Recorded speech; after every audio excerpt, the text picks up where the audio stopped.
At 2 a.m., the city was asleep, and only the occasional car, its tires whispering over the pavement, proved the world was still turning. The vibration of my phone woke me, not a sharp ringtone, but a dull, insistent buzz, thudding again and again against the wooden nightstand, carrying its unease to the ends of my nerves. Beside me, my husband, Michael Parker, breathed evenly and deeply. He lay on his side, one arm resting where it always did around my waist, the warmth of his body seeping through my thin pajamas. Yet this bed we had shared for 7 years suddenly felt unfamiliar and cold to the bone. I didn't move. Slowly, painfully slowly, I turned my head toward the screen's ghostly glow. A WeChat message had arrived from an unfamiliar profile. A young woman's selfie, makeup meticulous, a trace of provocative sweetness in her eyes. I opened a photo, and in an instant the heat drained from every limb and bone. The background was a luxury suite in a 5-star hotel, white sheets in disarray, clothes scattered across the floor, each detail unmistakably announcing what had just happened. The subject of the photo was Michael, bare-chested and sleeping soundly, his handsome profile unusually gentle in the dim light. A young woman, the owner of that profile, nestled against his chest, holding up her phone and flashing a V for victory at the lens. On her face was unabashed flaunting and possessiveness. In the lower right corner, a timestamp clearly showed 10 p.m. last night. And at 10 p.m. last night, Michael had called me, saying there was an emergency with a company project, that he needed to work overtime at the office, maybe all night. His voice carried just the right measure of wariness and apology. I had even reminded him gently to take care of himself, not to overdo it. So that company of his was someone else's tender harbor, and the project he toiled over was on someone else's body. I stared at the photo. There was no stabbing pain where I expected it, no hysterical fury, only an extreme cold spreading inch by inch from the soles of my feet, freezing my blood and numbing my nerves. I felt like a bystander, my soul stepping out of me, watching with indifference the woman lying in this bed, watching her ridiculous marriage and this betrayal long premeditated. I opened the girl's moments. The newest post was the same photo with the caption, "My exclusive little puppy's goodnight kiss." Below it were likes from several mutual friends and coy remarks. So the whole world knew, everyone but me, the proper wife kept in the dark like a complete fool. That phrase, exclusive little puppy, churned my stomach. The man beside me is 35. At work, he is the respected Mr. Parker, to me a thoughtful, attentive husband, and to another woman he becomes a docile little puppy. How ironic. I didn't wake him, and I didn't delete the girl. I lifted the covers, and, barefoot, slipped into the study without a sound. The floor was icy, the cold shot from my soles straight to the crown of my head and made me more awake. I turned on the computer, the screen's light washing my bloodless face. In the search bar, I typed the girl's name, Vivian Reed. Her moments had revealed too much. Her job title, even a corner of her employee badge and a selfie, new media operations at a modestly well-known internet company. I easily found her company's website, and under Contact Us, the reporting inbox for the Discipline and Oversight Department. I saved the incriminating photo along with screenshots of her moments post, opened a new email to that inbox, and wrote the subject line, "Real name report on your employee Vivian Reed's personal conduct, Emily Ward." I didn't embellish, I didn't launch into an emotional accusation. I kept my words in the email as calm and objective as possible, stating the facts plainly. I included her full name, department, and even deduced her employee number from the blurred digits visible on her badge. The evidence was solid, undeniable. I checked it over, no typos. My finger hovered above the send button for just a second before I pressed it without hesitation. The email went through. I closed the computer. The entire process was smooth, without a trace of doubt. Back in the bedroom, I switched my phone to silent, tossed it onto the nightstand, and lay down again, pulling the blanket over my head. In the darkness, Michael rolled over, his arm curling around me once more, murmuring something in sleepy satisfaction. I didn't move, letting the familiar scent of tobacco mixed with the alien perfume seep into my senses. I closed my eyes and forced myself to sleep. Even if the sky was about to collapse, I'd sleep first. Revenge was a long game, one that demanded both physical and mental endurance. I couldn't drain all my energy in the first round. The next morning, I wasn't woken by my alarm, but by the movement beside me. Michael was awake. As he had every morning for the past 7 years, he leaned in and brushed a soft kiss against my forehead. "Good morning, honey." His voice was husky with sleep, dripping with tenderness. If this had been before yesterday, I would have kissed him back, smiled, and wished him a good morning. But now the warmth of his lips against my skin only filled me with visceral disgust, like a slick, slimy slug crawling across my forehead. I forced myself not to push him away and simply let out a faint, opening my eyes. "Did you sleep well?" he asked as he got out of bed. "It was fine," I replied, sitting up. My gaze drifted, seemingly by chance, toward the nightstand. His phone screen lit up, showing dozens of missed calls, all from the same name, Vivian Reed. He noticed my glance and his hand shot out to grab the phone with a speed that felt unnatural. A flicker of panic and irritation crossed his handsome face, but it was gone in an instant. He slipped the phone into the pocket of his robe as if nothing had happened. "I'll go wash up," he said with a stiff smile, before heading toward the bathroom. As his back disappeared into the bathroom, I picked up my own phone. It lay silent in its mute mode, but the screen showed the same relentless bombardment of messages and missed calls. Dozens of missed calls, over 100 WeChat messages, all from Vivian. I opened them. Line after line of hysterical text leapt into view. "Emily Ward, you bitch, you did this, didn't you? You've ruined me. The company fired me. I just passed my probation yesterday. You've destroyed my career. What right do you have to do this to me? Do you think this will make Michael come back to you? Dream on. He loves me. You're nothing but an old, ugly hag. Just you wait. I won't let you go. You'll pay for this." I scrolled through the curses without a change in expression, the corner of my lips lifting into a cold curve. This is all it takes for you to break, and you think you're fit to be someone's mistress, to steal someone else's husband? Pathetic. I took screenshots of every single message without missing a line, then permanently blocked and deleted her contact. Peace restored. When Michael came out of the bathroom, his expression was darker, his hair damp as he towel dried it. He moved casually toward me, as if by accident, then asked in a testing tone, "Honey, did you do something last night?" I looked up and met his searching gaze. His eyes carried just the right mix of innocence and confusion. "What could I have done?" "What exactly are you talking about?" he asked. My reply was calm, my tone without the slightest ripple. "What are you referring to?" My question caught him off guard. His gaze flickered as if trying to read some clue from my expression. But I was too composed, so composed that even he began to doubt his own suspicions. "No, nothing," he muttered, looking away. "I just thought you slept unusually sound last night. Not even a thunderclap would have woken you." "The company project's been busy lately. I've been too tired," I answered lightly, then got out of bed. "I'll make you breakfast." I gave him no chance to continue probing. At the breakfast table, the air felt heavy. I sipped my porridge in small, steady mouthfuls, while Michael distractedly poked at the fried egg on his plate, his eyes drifting again and again toward his phone. Suddenly, it rang at the worst possible moment. He flinched like he'd been burned, glanced at the caller ID, and quickly hit decline, his face betraying panic. "The company's pressing me. I need to get over there," he said, shoveling down a few bites of food, grabbing his suit jacket, and heading for the door in haste. "Drive carefully," I said, standing to smooth the slightly crooked collar of his shirt with a gentle reminder.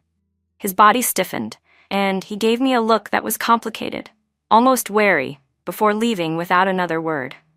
The moment the security door slammed shut, the tenderness drained from my face, leaving only cold mockery. I knew Vivian Reed's breakdown was already beginning to scorch him. Now he was off to handle the mess his spoiled little mistress had stirred up. I finished breakfast at my own pace, then turned on the computer and logged into the internal forum of Vivian's company. Pinned at the top of the homepage was a bold announcement regarding the dismissal of Operations Department employee Vivian Reed for serious violations of company code of conduct. The notice was harshly worded, stating that her personal misconduct had severely damaged the company's reputation and caused extremely negative consequences. Effective immediately, her employment was terminated, and the company reserved the right to pursue legal action. Ruthless and precise, exactly as it should be. Satisfied, I closed the page, then erased every trace of Vivian from my phone, including call logs and screenshots. Once everything was clean, I called my best friend, Sophia Grant. She was a lawyer, calm, decisive, razor-tongued, and my most trusted strategist. "Sophia, are you free for lunch? My treat."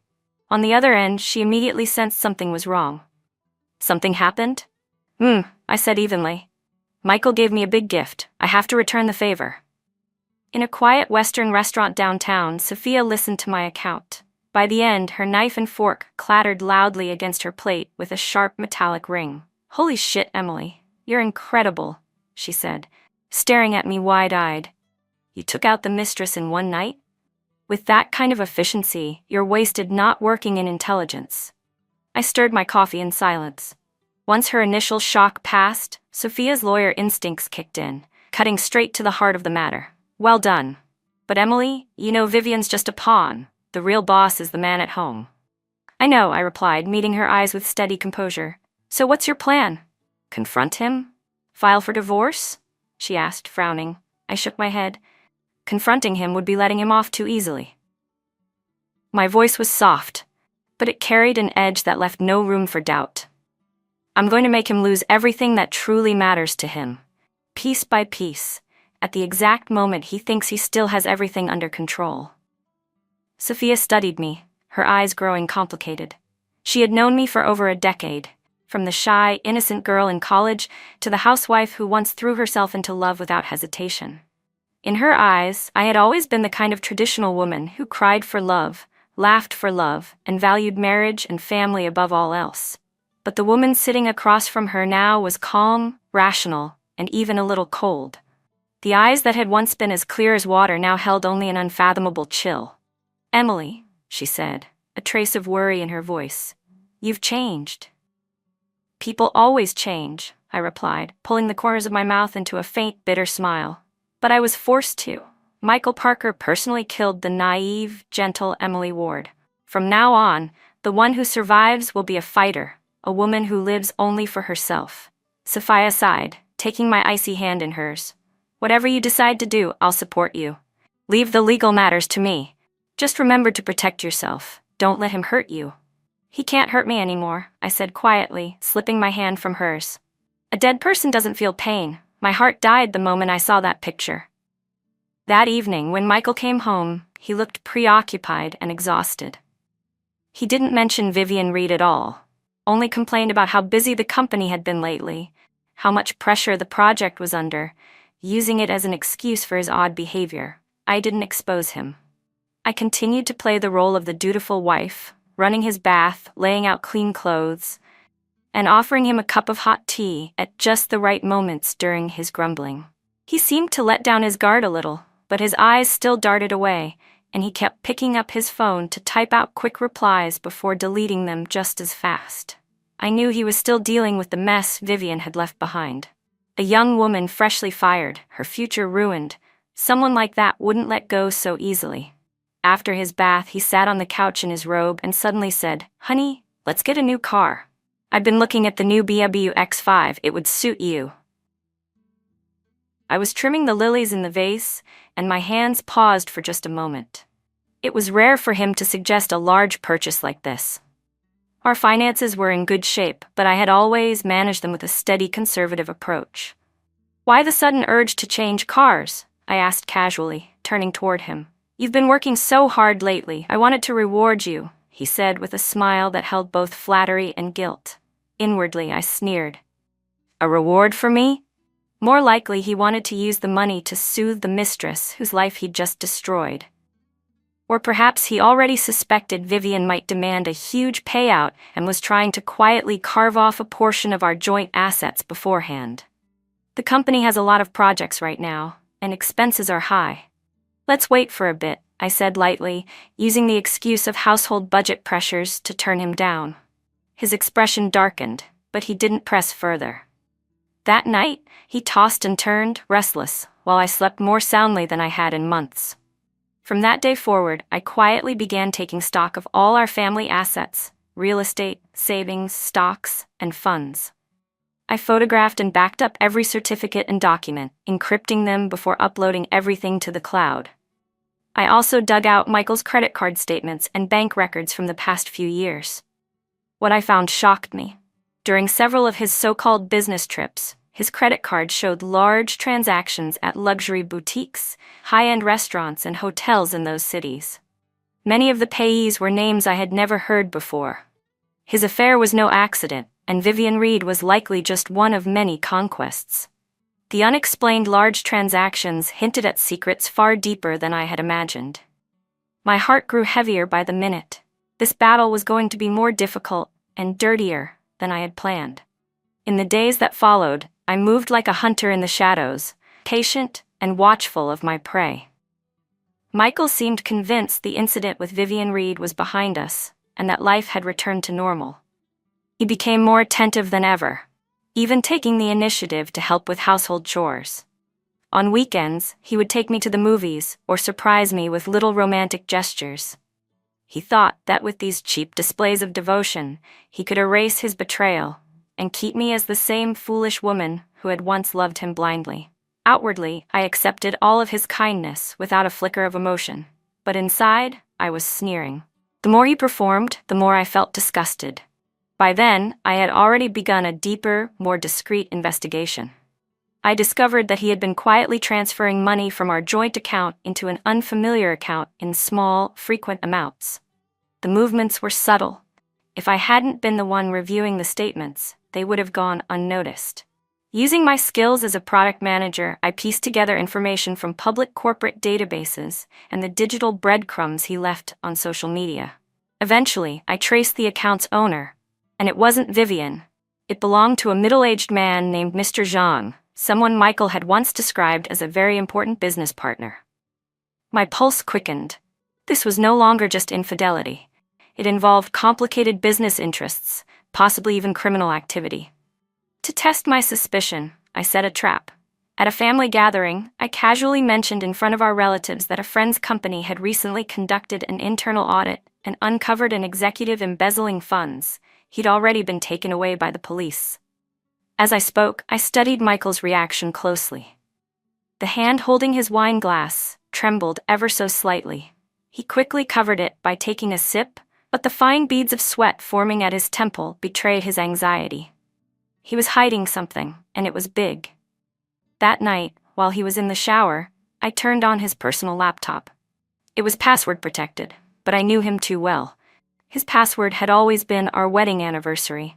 The irony wasn't lost on me. He used a code filled with supposed love to lock away filth. Using professional data recovery software, I restored several deleted files, encrypted contract drafts, a detailed project plan, and a series of suggestive emails. I spent the entire night piecing together these fragments, and slowly, a massive scheme emerged. Michael was secretly developing a new project behind his company's back, and its funding was highly suspicious. Several large sums had been transferred from Mr. Zhang's company, then funneled through a web of accounts into multiple shell companies under Michael's control. This was textbook embezzlement and corporate money laundering. He hadn't just betrayed our marriage, he had betrayed his company and was walking a razor's edge with the law. I told Sophia everything I had found. She drew in a sharp breath. "Emily, this is far more serious than we thought. This isn't just about divorce and splitting assets. This is a criminal case." Her tone was more serious than I had ever heard it. "Michael is playing with fire. You need to cut ties immediately, and you have to be careful. Don't let him drag you down with him." Her advice was to anonymously report everything to the authorities right away, then file for divorce to get out as quickly as possible. But I shook my head, my gaze cold and unyielding. I don't just want to get out. If I report him now, yes, his life will be ruined and he'll probably end up in prison. But with his cunning, he might turn on me, claim I was a partner in the scheme, or even frame me as the mastermind. And the money he embezzled would be reclaimed by the company. As his wife, I might walk away with nothing. I couldn't let him fall so easily. I wanted him to step right into the trap he had dug for me with his own hands. I wanted him, in his greed, to personally hand me the very evidence that would destroy him. I began to lay my plans in secret.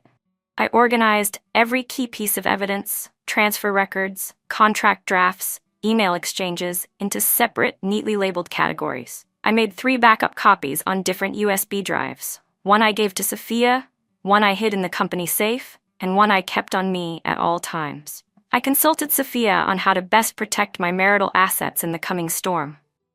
Michael seemed completely oblivious to the danger closing in. Lately, he had been showering me with even more attention, buying me expensive handbags, booking Michelin-starred dinners, whispering endless sweet words. He thought money and romance could repair our relationship, not realizing that every gift he gave, every line he spoke, was like shoveling another scoop of burning soil onto his own grave. Outwardly, I smiled and accepted his kindness, but inside, I was counting down the days. Michael, your end is near. The fox finally showed his tail.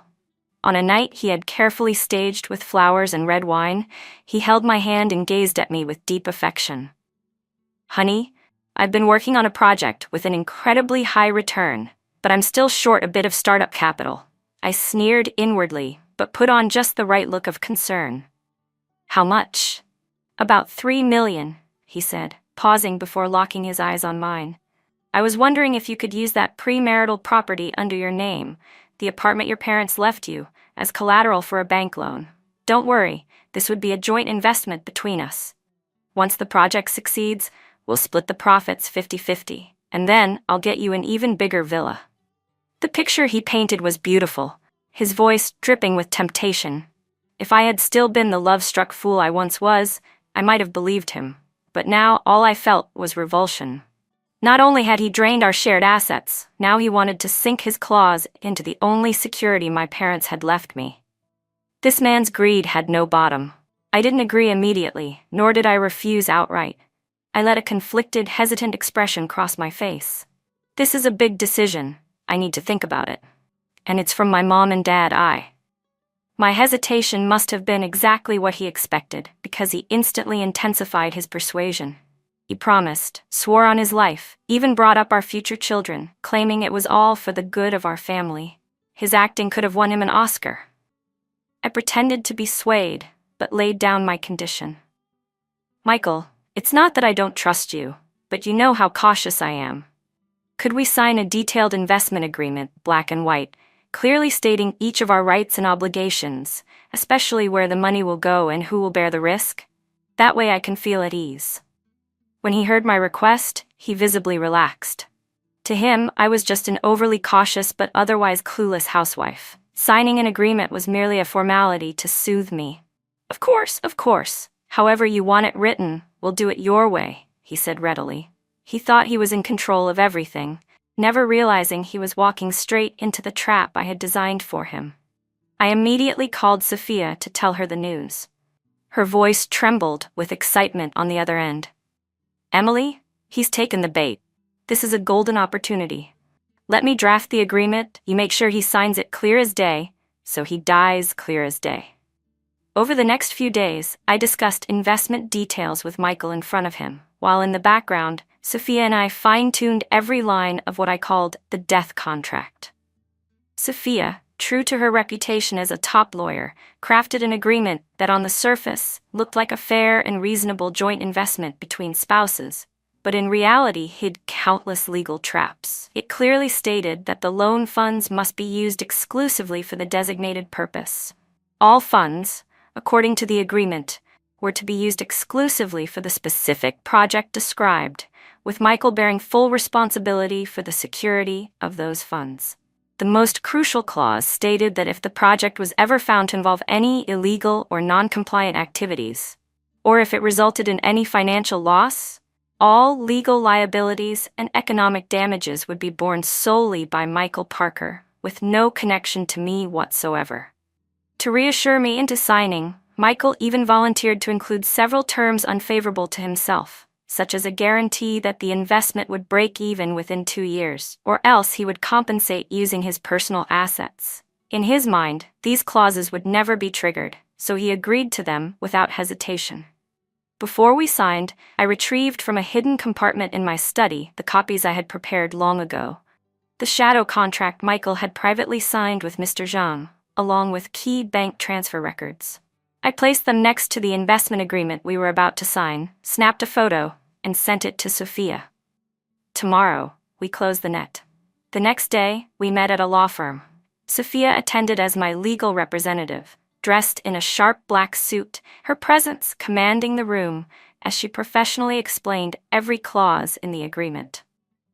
Michael grew visibly impatient, but because he was eager to get the money, he forced himself to listen until the end. When it came time for the second party to sign, he scrawled his name in bold, confident strokes. The moment his pen left the paper, a relieved, triumphant smile spread across his face. He even wrapped his arm around my shoulders and whispered in my ear, "Honey, get ready to be a rich woman." I looked at his deceitful face and sneered inwardly. "Yes, I'll wait. Wait to watch you fall from the clouds straight into hell." He was probably already itching to contact Vivian Reed, or perhaps another one of his Vivs, to brag about his success. But the moment he stepped out of the law firm, I packaged all the organized evidence into an encrypted file. The anonymous report addressed to Michael's company's compliance department, the city's economic crime unit, and the tax regulatory bureau. Inside was the shadow contract between Michael and Mr. Zhang, the complete evidence chain of embezzlement and money laundering, and the very investment agreement we had just signed, his death warrant in legal form. I clicked send. Michael's game was over. That anonymous report landed like a depth charge in Michael's world, detonating a massive wave. His company was the first to react. Early the next morning, I heard that upper management was furious. The compliance and legal departments immediately formed a special investigation team, seizing all of Michael's office computers and files. Michael began receiving call after call from the company. At first, he tried to remain calm, shutting himself in the study and lowering his voice as he negotiated. But as time passed, his voice grew louder, his emotions increasingly out of control. "I didn't. This is slander. Someone's framing me. Evidence? What evidence? You can't take an anonymous email and I want to see the chairman. I'll explain it to him face to face." When he emerged from the study, his face was pale, his eyes filled with fear and panic, like a rabbit cornered by hounds. Seeing me, he lunged forward as if grabbing at his last lifeline, clutching my hand. "Honey, the company's in trouble. Someone's after me. You believe me, right? I'm innocent." I slipped my hand free, poured him a glass of warm water, and soothed him gently. "Don't rush. Tell me slowly what happened." My calmness seemed to steady him a little, but he didn't dare tell me the truth, muttering instead about internal power struggles and being made a scapegoat. I didn't press him, only listened silently, my eyes filled with trust and concern. At that moment, his phone rang again, caller ID Vivian. He glanced at it, irritation flashing across his face before he declined the call. But the caller was relentless, dialing again and again. Finally, with a look of frustration, he answered and stepped out onto the balcony, his voice low and sharp. "Will you knock it off? I'm already up to my neck here." "I don't have time for you," Michael snapped. On the other end, Vivian Reed was just as relentless, her sharp voice cutting through the air. "Michael, didn't you say you had this under control? What's going on now? I heard your company is investigating you. Are you finished? What about me? What about the house you promised to buy me?" "Shut the hell up. If you hadn't been so stupid, flaunting everything everywhere, none of this would have happened." "Oh, so it's my fault now? If you weren't so useless, if you could even handle your own wife, would anyone have reported you? You're pathetic." The man who had once been her exclusive puppy, and she his sweet darling, were now tearing into each other like rabid dogs, hurling blame back and forth. Standing in the living room with a glass of water in my hand, I listened to the curses spilling from the balcony, the corner of my lips curling into a cruel smile. Beautiful, it was like listening to a symphony. The company's investigation moved with lightning speed. The evidence was ironclad, and the chain I had provided was so complete it left the team in awe. Within 3 days, the internal decision was issued. Michael Parker, suspected of serious embezzlement, misappropriation of public funds, and commercial fraud, was to be removed from all positions effective immediately. The company would formally report him to the police and reserve the right to pursue full legal action. The announcement spread through the industry like a virus. The once glorious, highly respected Mr. Parker, the young, promising star of the business world, became overnight the target of universal scorn, a public laughingstock. His carefully crafted image collapsed in an instant. That afternoon, after being thrown out of the company, he called me countless times. I didn't answer a single one. Then he began texting me from various unfamiliar numbers. "Emily, it's you, isn't it? It has to be you, you poisonous woman, pulling strings behind my back. What did I ever do to you to deserve this? Please, I'm begging you, meet me once, we can talk. For the sake of our 7 years of marriage." Threats, curses, pleading, I read them all without a flicker of emotion. 7 years of marriage? When he was in bed with another woman, did he think of those 7 years? When he plotted to take the home my parents left me, did he think of those 7 years? Now that he'd lost everything, he remembered? Too late. I blocked every number he used. That evening, the doorbell rang. Through the peephole, I saw Michael standing there, disheveled and hollow-eyed. His hair was a mess, his beard unshaven, his suit wrinkled, his eyes sunken, nothing left of the confident man he used to be. He rang the bell over and over, pounding on the door. "Emily, open up! Open the door, you bitch! I know you're in there, get out here!" I ignored him and walked into the kitchen to cook myself a bowl of noodles, topped with a perfectly fried, golden egg. The steam curled into the air, delicious. The shouting outside became the most pleasant dinner music I'd ever heard. I don't know how long it went on before it finally went quiet. I finished my noodles, washed the bowl, and noticed a new message on my phone. It was from Sophia. A photo of 2 uniformed officers shoving Michael into a police car. He was still struggling, his mouth open in what looked like a stream of desperate shouts. The caption read, "Clean catch." I stared at that photo for a long, long time before saving it and setting it as my phone wallpaper. I wanted to remind myself every single day, this is the fate of a betrayer. And this was only the beginning. The real satisfaction was still to come. After Michael was taken by the police, I was summoned as a key witness to the Economic Crimes Unit. Sitting in the serious, formal interrogation room, I felt not the slightest trace of nervousness. I handed over every piece of evidence I had, the USB drive filled with his dirtiest secrets, and the investment agreement he had personally signed, taking full responsibility for everything, to the investigating officers. They looked over the clear, logically airtight chain of evidence I provided, their faces showing genuine surprise. One older officer couldn't help but remark, "Mrs. Parker, your counter-investigation skills and evidence preservation awareness are better than a lot of our professionals." I only gave a faint smile. Necessity forced me to be this way. The case progressed unusually smoothly. Faced with ironclad proof, all of Michael's denials and excuses crumbled into weakness. In the detention center, through his lawyer, he finally learned the full truth, that the anonymous whistleblower who had sent him straight to hell was the wife who had shared his bed for 7 years, and how I had set the trap step by step until he leapt willingly into a pit from which there was no return. He completely broke. Using his last chance to make a call to the outside world, he phoned me. The moment I picked up, his voice came through the receiver in a hysterical roar. "Emily Ward, you vicious, cold-blooded woman. Even if I die, I won't forgive you. How could you be so cruel? We had 7 years together, and you could do this to me. You'll pay for this. You'll get what's coming to you." I listened quietly, letting him rant until he was out of breath, then spoke in an even, emotionless tone.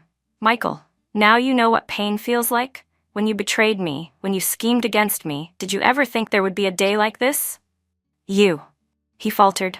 "You think I didn't know about Vivian Reed? About the others, Wendy Reed, Zoe Reed?"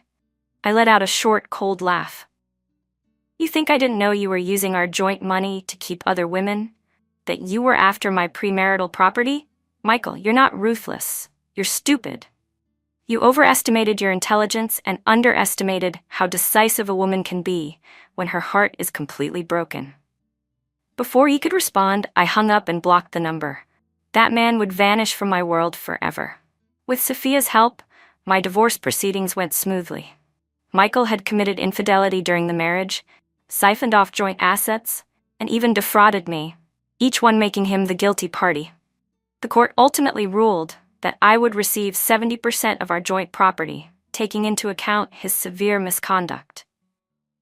The illegal gains from his embezzlement were all reclaimed by his company, and his personal assets, stocks, savings, were nowhere near enough to cover the shortfall.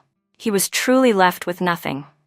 When his parents learned their son was in prison and that I would be taking most of the family's assets, they came to my home in a fury. The two elderly people wailed and threatened outside my door. "Emily, how can you be so heartless? No matter what Michael did, he's still your husband," his mother sobbed, sitting on the ground and slapping her thighs. "What has our Parker family ever done to you, that you'd push us to our deaths like this?" His father pointed a trembling finger in my face, his whole body shaking with rage. They tried to use family ties and morality to guilt me into submission, but I was long past being affected by such tricks. I didn't argue with them. I calmly opened the door, invited them in, and right in front of them, turned on the projector. The first image was the intimate photo Vivian had sent me of herself and Michael. The second was Michael's credit card statement, each line a glaring record of spending at luxury stores and hotels. The third was the shadow contract between Michael and Mr. Zhang, along with the bank transfers showing the movement of funds. The last was the investment agreement he had personally signed, attempting to swindle me out of my property. As the slideshow played, their expressions shifted from anger to shock, then to shame, and finally to utter humiliation. "Mr. and Mrs. Parker," I said as I switched off the projector, my voice still calm, "I didn't force anyone to do anything. I'm simply protecting my legal rights. I didn't destroy Michael. His own greed and shamelessness did that. And if you come here again to cause trouble, I won't hesitate to call the police. Or I can send these to all your relatives and friends and let everyone judge for themselves." My words were like a bucket of ice water, completely extinguishing their fury. They left with their heads down, defeated. He never appeared again. And the other central figure in this storm, Vivian Reed, finally met her own ending. Because she was implicated in Michael's financial crimes, the police summoned her as a key suspect. She tried to shift all the blame onto Michael, painting herself as a naive young woman blinded by love. But in the face of overwhelming evidence, her lies collapsed instantly.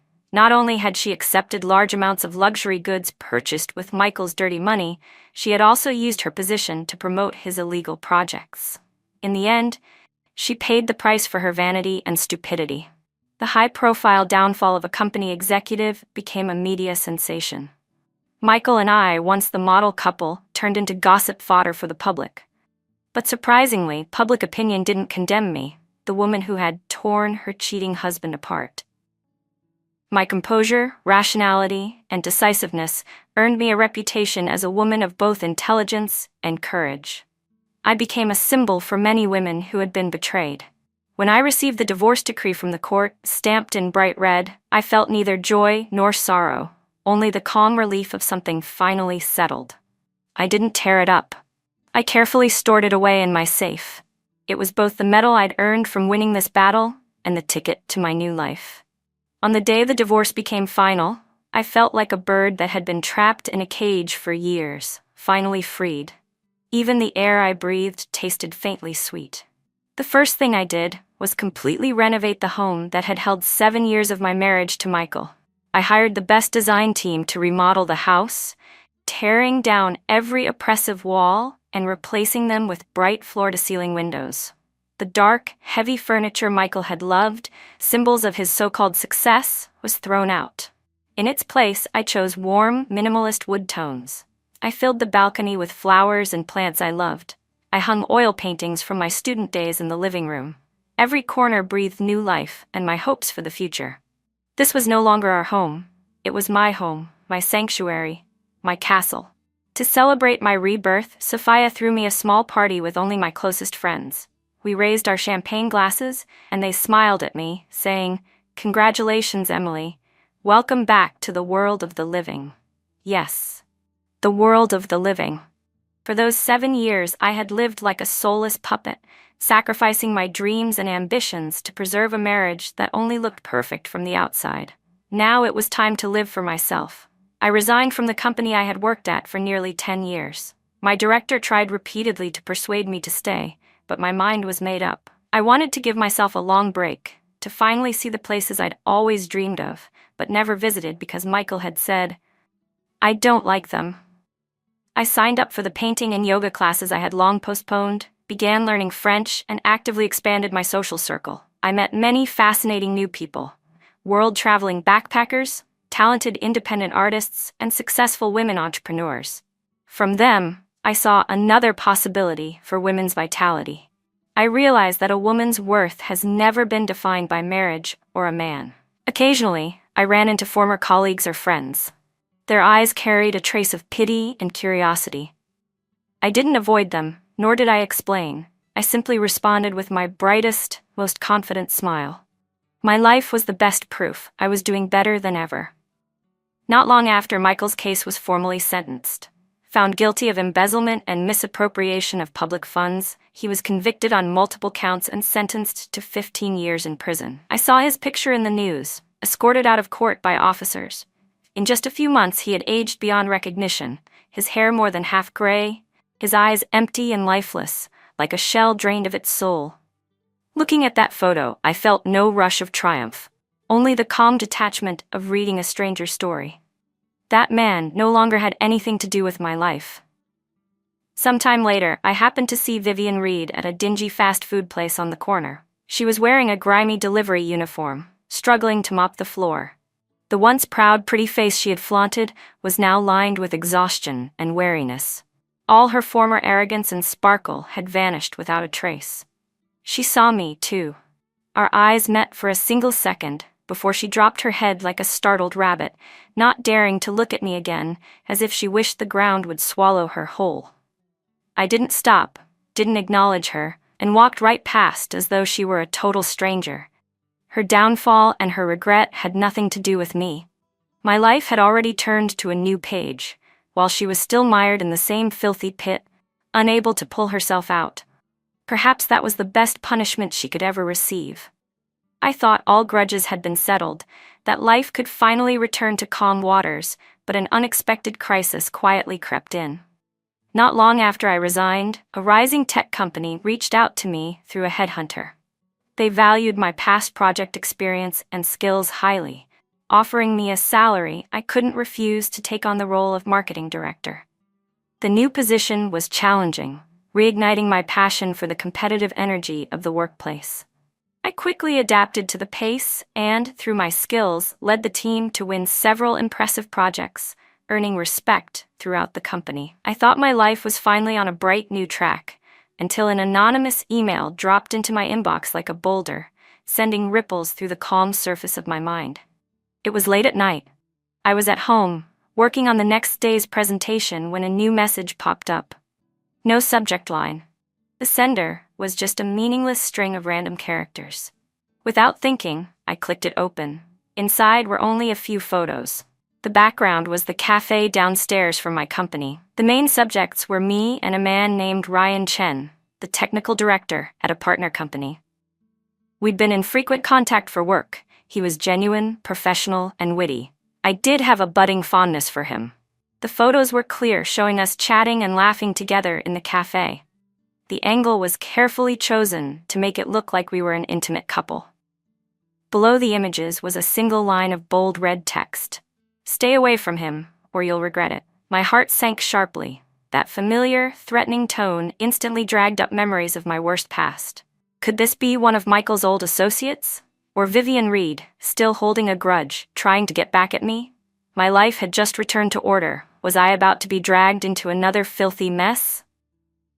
A suffocating sense of being watched and threatened closed in on me again.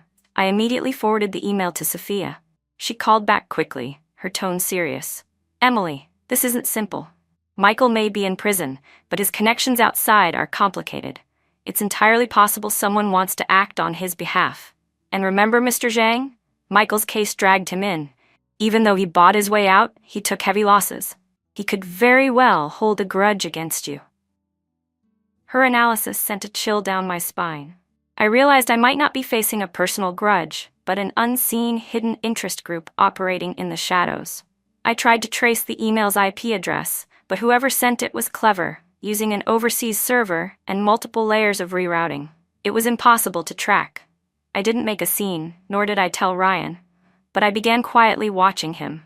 I noticed that lately, he seemed preoccupied, sometimes zoning out in meetings, checking his phone more often than usual. My instincts told me this might not be aimed only at me. Ryan could also be a target. I couldn't just wait passively for the other side to make the next move, not like last time. This time, I would strike first. I would drag this ghost out of the shadows with my own hands and see exactly who they were. What exactly did they want? I couldn't allow anyone to threaten the hard-earned peace of my new life again. I decided to be honest with Ryan. One weekend afternoon, I asked him to meet me in a quiet tea house. I told him everything, my past and the anonymous threatening email, without leaving anything out. My tone was calm, like I was telling someone else's story. Ryan didn't speak for a long time after I finished. He just looked at me with a mix of shock and pity in his eyes. "Emily, I'm sorry," he finally said, his voice hoarse. "I had no idea you'd been through so much." Then he confessed his own troubles. It turned out that lately, he, too, had been harassed and threatened. The other party was after a core AI algorithm his company was developing. When he refused their offer to buy it at an inflated price, they resorted to underhanded tactics to try to steal the technical data, even threatening him and his family's safety. "I suspect the people who sent you that email are the same ones harassing me," Ryan said gravely. "They're trying to use you to put pressure on me." Two seemingly unrelated threads finally crossed. We had both become prey to the same shadowy group. "We can't just sit here and wait to be picked apart," I told him, my gaze firm. "Let's work together." Ryan looked into my eyes and gave a heavy nod. Faced with a common enemy, we became the most reliable allies. We began piecing together every clue we had. I suddenly remembered the files from Michael's computer about Mr. Zhang and that mysterious project. Back then, I had only focused on the embezzlement and money laundering, never digging deeper into the project's details.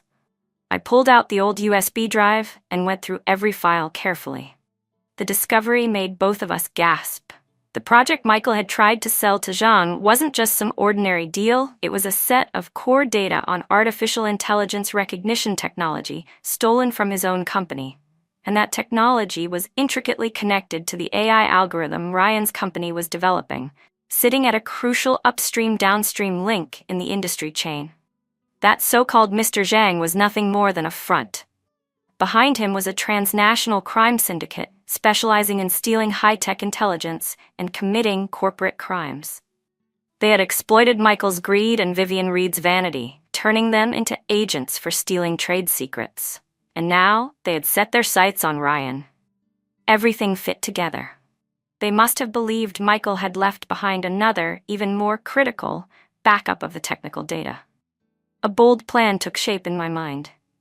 "We can turn this around," I said. We set a trap. Through a trusted channel, I leaked word that I held a complete backup of the core technology Michael had left behind, and that I was willing to sell it for a high price. The mysterious organization took the bait. They soon contacted me and arranged to meet in a remote warehouse. That day, I walked into the warehouse alone, carrying a suitcase filled with nothing but shredded paper, just as they had instructed. Ryan had already coordinated with the police, who had the entire area surrounded. The exchange was tense. I played along, haggling over the price, while a miniature camera hidden in my coat button recorded every second, every incriminating word they spoke, every detail about their internal operations. When they opened the suitcase and realized they'd been tricked, they moved to grab me. But before they could lay a hand on me, officers swarmed in from all sides. The sting operation blew open a massive transnational criminal case. The police followed the trail and dismantled the syndicate's entire domestic network. Mr. Zhang, once so untouchable, was captured in the raid. Michael, whose deep involvement with the syndicate was uncovered, faced additional charges and saw his sentence extended to 25 years. Vivian Reed, found to have assisted Zhang in illegal transactions, had her probation revoked and was sent back to prison. At last, the dark clouds were gone for good, this time. Truly. With the syndicate dismantled, Ryan and I were publicly commended by the city's Public Security Bureau for providing key intelligence and bravely cooperating in the operation. Our story was widely covered by the media. Overnight, I transformed from the vengeful ex-wife who destroyed her cheating husband into a sharp, capable professional and anti-crime hero. My public image became even more positive, and some even called me a role model for independent women. After surviving this life and death ordeal together, Ryan and I grew closer quickly. We realized that we weren't just comrades in arms, we were kindred spirits who understood each other on the deepest level. He admired my resilience and intelligence, and I respected his integrity and courage. Naturally, we grew closer. With him, I felt a sense of safety and happiness I had never experienced before. A healthy, sincere love built on equality, respect, and trust. I had finally stepped out of the shadow of my past marriage, regaining the ability to love and be loved. Our careers also flourished. The projects Ryan and I worked on together achieved tremendous success and became celebrated stories within our industry. The market value of both our companies soared as a result. Occasionally, I would hear updates about Michael and Vivian Reed from Lily. I heard that after Michael learned his sentence had been extended, he completely lost his mind in prison. He spent his days muttering nonsense in his cell, insisting that Ryan and I had conspired to frame him. The polished, refined man he once pretended to be was gone, replaced by a complete madman. As for Vivian, after being sent back to prison, her spirit was broken. Upon release, her reputation was in ruins. She couldn't find any respectable work and was forced to scrape by at the very bottom of society, taking odd jobs to survive. Lily told me she once ran into Michael's parents, who berated Vivian in the street, pointing at her face and shouting, blaming her for everything. They even shoved her. In the end, she sank into alcohol and despair, eventually ending up homeless. Their endings were nothing more than the results of their own choices. When I heard these things, I felt no ripple of emotion. They were nothing but irrelevant, long-cut side characters from the film of my life. I finally understood. True revenge isn't about watching your enemies suffer. It's living so far above them that they could never reach you. That is the loudest, most resounding slap in the face to betrayal. A year later, I took a long vacation and went on a world tour with Ryan. On the summit of the snowy mountains in Switzerland, I took a photo. I was wearing a red jacket, smiling brightly, my eyes clear and determined. Beside me was Ryan's warm and steady arm, and behind us stretched majestic mountains and seas of clouds. I posted the photo on my social media with a caption, "The mountains and rivers are vast, and life is worth it. May we both live as the versions of ourselves we most long to be." My life had finally bloomed into something vibrant, from the ruins of betrayal, welcoming a light and freedom that truly belonged to me.